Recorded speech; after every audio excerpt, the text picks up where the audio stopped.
Plato's theory of forms.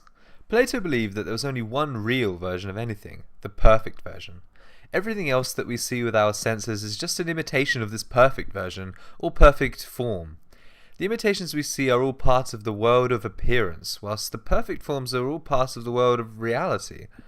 The best way to explain Plato's theory of forms is through an example. Although there are many types of beds, single, double, four-poster, they all share one thing in common that makes them beds. They all try to achieve being a bed. This ideal bed is what all physical beds that we see are trying to imitate, making them mere imitations and not real forms. Plato believed in this and believed that it is only through thought and rational thinking that a person can deduce the forms and acquire genuine knowledge. What Plato means by genuine knowledge is his idea that the world of forms is timeless, i.e. nothing there ever changes, and therefore knowledge about the world of forms is genuine knowledge, whereas knowledge about a certain imitation of a true form, say the chair in your living room, the cat in your kitchen, is not genuine, as this knowledge is not timeless. The chair will deteriorate, the cat will die, from the form you know it as at least, and with it the value of your knowledge also dies.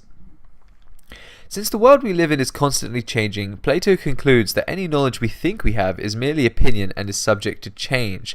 It is because of his theory of forms that Plato believed that philosophers should rule the world.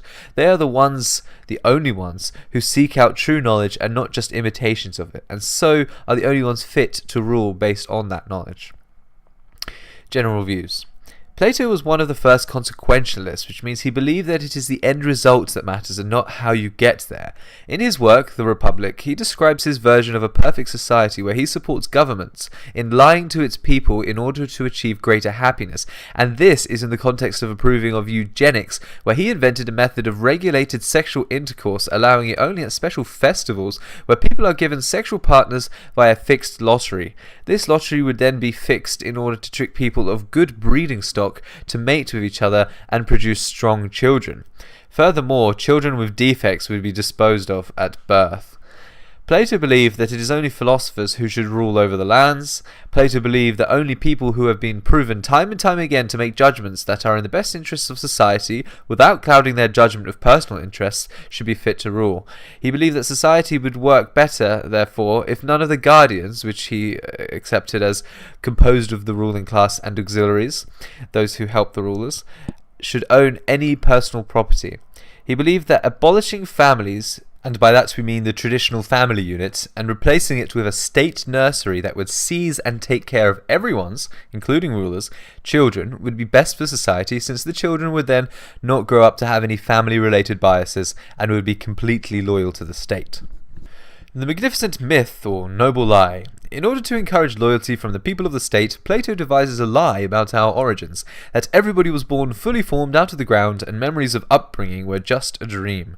In this way, all citizens are encouraged to regard each other as siblings, since they all came from Mother Earth, encouraging loyalty to each other and the land that they inhabit. The myth also includes the idea that when God created every person, he added either gold, silver, or bronze to their composition. Those people born with gold were to be rulers, those of silver auxiliaries, and those of bronze to be workers. This meant that if two gold-composed rulers had a child who was then deemed to be made of bronze, then the child was to be a worker. Plato devised this extension of the myth in order to encourage people to be happy with their position in life, which was given to them by God and could not be changed. A just state. Plato believes that the perfect state would contain the four qualities of wisdom, courage, self-discipline, and justice. Wisdom comes from the ruler's knowledge and wise decisions. Courage would be demonstrated by the auxiliaries who defend the lands and selflessly help the rulers. Self-discipline arises from the harmony between all three classes, and justice comes from everyone doing what they are naturally fitted for. The three parts of the soul. Plato identifies three elements of the soul. He uses the term soul, but this should not be confused with spirituality or part of someone that is separate from their physical body. Rather, Plato uses it as a general term for the things that make people act.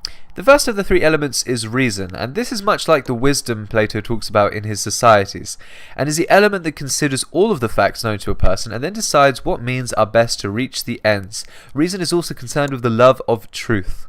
The next one is spirit, and this provides emotional motivation and drives people to act in certain ways when they are angry, upset, or any other emotion. And the last one is desire, and this drives people to act from baser urges such as lust, hunger, and thirst. Plato states that sometimes desire contradicts reason and gives evidence of people doing what they want rather than what is best for them.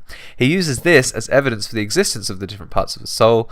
And lastly, notice how the three elements correspond to rulers, reason, auxiliaries, spirit, and workers, desire in a society. This exemplifies one of Plato's strongest beliefs, which is that notable aspects of society are equatable to the notable aspects of individuals writ large.